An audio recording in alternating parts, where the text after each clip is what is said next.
Nuair a bhíonn de breanúir a Teilifís, is minic go bhfeiceann muid Fógraí Teilifíse.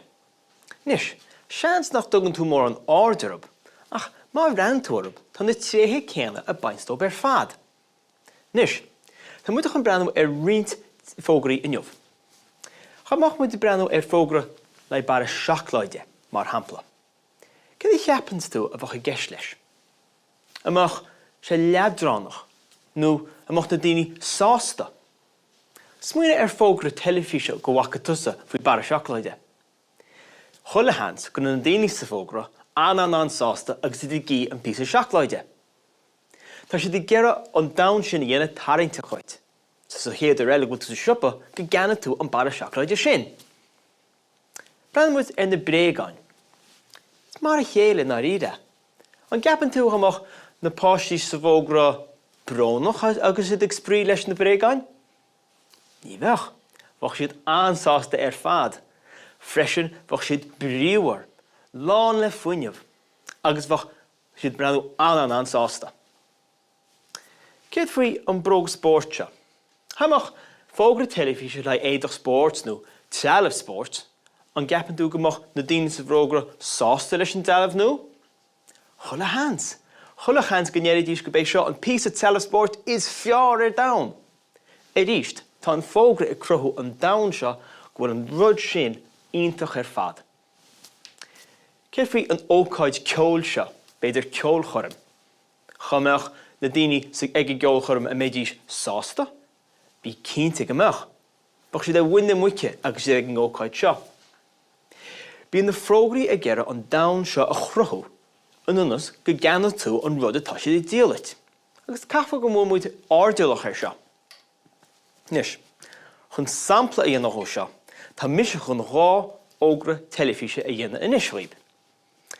Tá rá bhara seachláide an seham, agus tá chun fógra a dhéanamh gon dá ceann.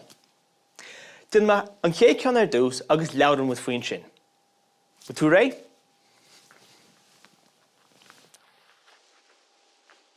Ar bhláistú an bara seachláide seo go fóil, tá bara seachláide seo an deas. Tá sé le fáil sna siopaí inis. Cad a cheap tú gon fógra Teilifíse sin? Chula hans ná cheap tú gur se róhá. Amach éon brúirt go amach an bara seachláide sin a cheannach. Cén fá nach ra an fógra sin go má? Má, bhí sé leadrannach. Chomá leis sin bhí níor aon dahannaí deasa ar an bara seachláide. Chaimach tú sa siopa, ní chuineach tú ar an bara seachláide sin agus tú gáil agus scipéad airgid. Dyn ma ceann eile inis. Bhuain an ceann seo go bheith níos fearr. Cén fá mai sé níos fearr? An go bheice muid. Ar 1, 2, 3 leis an bara seachláide nua seo go fóil, siúd an bara seachláide is fearr a rinne muid riamh.